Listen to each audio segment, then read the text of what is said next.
ఓం సాయిరామ్. సాయి భక్తులందరికీ నమస్కారం అండి. అందరూ ఎలా ఉన్నారు ఫ్రెండ్స్? మన సాయినాథుని దయ వల్ల అందరూ బాగుండాలని మనస్ఫూర్తిగా కోరుకుంటూ ఈ వీడియో అంతే స్టార్ట్ చేస్తున్నాను. ఇక ఈరోజు వీడియోలో బాబాగారు ఎలాంటి సందేశాన్ని తీసుకొచ్చారో స్వయంగా మన బాబాగారి మాటల్లోనే విందామా? బిడ్డ, ఎప్పుడు కూడా ఒకటి గుర్తుపెట్టుకో, భయపడుతూ కూర్చుంటే నువ్వు అస్సలు బ్రతకలేవు. తప్పో ఒప్పో ఒక్కసారి చేసి చూడు, గెలుపైతే నిన్ను ముందుకు నడిపిస్తుంది. అదే ఓటమి పాలైతే తరువాత నువ్వు ఏం చేయాలో నీకు అర్థమవుతుంది. అర్థమైంది కదా? నువ్వు ముళ్ళ బాట దాటితేనే కదా పూల బాట అనేది ఎదురవుతుంది. సవాళ్లను ఎదుర్కొంటేనే కదా విజయం అనేది నీ సొంతమవుతుంది. నీ ఆత్మవిశ్వాసం నీ ఆయుధమైతే విజయం అనేది నీ బానిస అవుతుందమ్మా. ఎప్పుడు కూడా ఆత్మవిశ్వాసంతో ఉండు, ధైర్యంగా ఉండు. తప్పకుండా విజయం అనేది ఏదో ఒక రోజు తానుగా నిన్ను వెతుక్కుంటూ వస్తుంది. అర్థమైంది కదా? ఆగిపోవడం అనే ఆలోచనే రాని నీ బాటలో రాళ్ళుంటే ఏంటి, ముళ్ళుంటే ఏంటి, తొక్కుకుంటూ వెళ్తూ ఉండు తల్లి. ఇలాంటి పరిస్థితికి నువ్వు రావడానికి కారణమైన మనుషుల గర్వాన్ని పాతాళానికి అణుచుకుంటూ వెళ్ళు. తప్పకుండా విజయం అనేది నీ దగ్గరికి వస్తుంది. గుర్తుపెట్టుకో తల్లి, బంధాలను నువ్వు కాపాడుకోవడానికి ఒక్క మెట్టు దిగి ఆలోచించు అనేది పెద్దవాళ్ల మాట. అర్థం చేసుకున్న వాళ్ళ కోసం ఎన్ని మెట్లు దిగినా తప్పులేదు, కానీ నీ గురించి నీ బాధ పట్టించుకొని వాళ్ళ కోసం, నీ కన్నీళ్లను గుర్తించని వాళ్ళ కోసం ఒక్క మెట్టు కాదు కదా, నువ్వు 10 మెట్లు కాదు కదా, ఒక్క మెట్టు దిగినా సరే ఏం లాభం చెప్పు? వాళ్ళ దృష్టిలో నువ్వు ఇంకా దిగజారడం, చులకనవ్వడం తప్పితే. నా బిడ్డ ఎప్పుడూ అలా ఉండకూడదు. నా బిడ్డ ఎప్పుడు మంచి జీవితాన్ని పొంది ఉండాలి. అర్థమైంది కదా తల్లి? ఎప్పుడూ సంతోషంగా ఉండు. నీ పని నువ్వు చేసుకుంటూ వెళ్ళు. ఇతరుల గురించి అస్సలు పట్టించుకోకు. నీకు కావాల్సింది స్వయంగా నీ బాబా నీ దగ్గరికి అందిస్తారు కదా. కాబట్టి ఎలాంటి ఆలోచనలు, ఎలాంటి సందేహాలు పెట్టుకోకుండా ధైర్యంగా ముందుకు వెళ్ళు. నేను ఎప్పుడూ నీకు తోడుగా ఉంటాను. నీకు కావలసినవన్నీ కూడా నీకు అందిస్తూనే ఉంటానమ్మా. ధైర్యంగా ఉండు తల్లి. ఎప్పుడు కూడా గుర్తుంచుకో తల్లి, ప్రయత్నించేందుకు అస్సలు విఫలం కావద్దు. ఎందుకంటే అది నిన్ను తర్వాత విజయానికి సిద్ధం చేస్తుంది.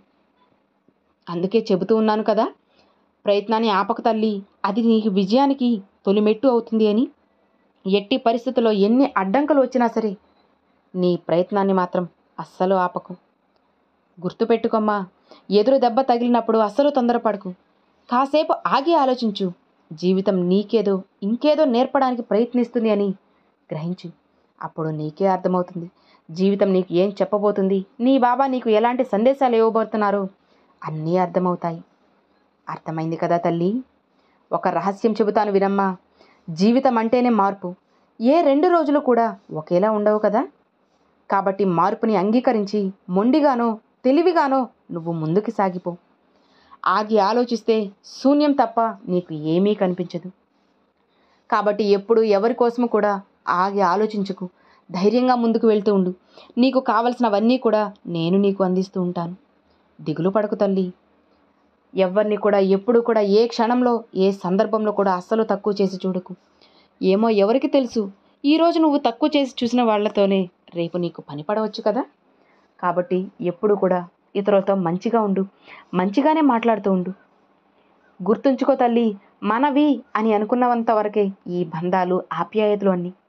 మనసు విరిగి ఒక్కసారి వద్దు అనుకుంటే నువ్వెవరో నేనెవరో అంటారు. ఒక ఉదాహరణ చెబుతాను విను. ఇసుకపై ఇసుక అని రాయగలవు, కానీ నీటి మీద నీరు అని రాయగలవా చెప్పు? కాబట్టి నువ్వు అవసరం ఉన్నంత వరకే ఈ బంధాలు, బంధుత్వాలు. ఒక్కసారి నీతో అవసరం తీరింది అంటే నువ్వెవరో నేనెవరో అని దూరం పెట్టి మాట్లాడేస్తున్నారు ఇప్పుడున్న ఈ జనాలు. ఈ సమాజంలో నువ్వు ఎలా ఉండాలో నీకు అర్థమవుతుంది కదా. ఎవరితో ఎంతవరకు ఉండాలో అంతవరకే ఉండు. కాదు మనవాళ్లే కదా అని రాసుకు పూసుకొని తిరిగితే చివరికి నీకు కన్నీళ్లే మిగులుతాయి. జాగ్రత్తగా ఉండు బిడ్డ. ఎప్పుడు కూడా ఆ భగవంతుడు కష్టాలను ఇచ్చాడు అంటే దాని వెనుక పరిష్కార మార్గాన్ని కూడా చూపుతాడు. ఆగి ఆలోచించు. దేవుడు నీకు చూపే పరిష్కార మార్గాలు ఎన్నో నీ కళ్ళ ముందు కనిపిస్తాయి. నీ సాయి మాటలు అర్థమవుతున్నాయి కదా. నీ సాయి మాటలు అర్థమయ్యాయంటే ఇక హాయిగా ప్రశాంతంగా ఉండు బిడ్డ. అన్నిటినీ నేను చక్కబెట్టుకుంటాను, ఇక ధైర్యంగా ఉండు అని బాబాగారితో చెప్తున్నారండి. చూశారు కదండి, ఈరోజు బాబాగారు పంపించిన ఈ మంచి సందేశం మీ అందరికీ ఎంతో బాగా నచ్చింది అని అనుకుంటున్నాను. నచ్చితే ఒక చిన్న లైక్ చేయండి. మరికొంతమంది సాయి భక్తులకు షేర్ చేయండి. ఫస్ట్గా మన ఛానల్ చూసేవాళ్ళు సబ్స్క్రైబ్ చేసి సపోర్ట్ చేయండి friends. Thanks for watching. Om Sairam.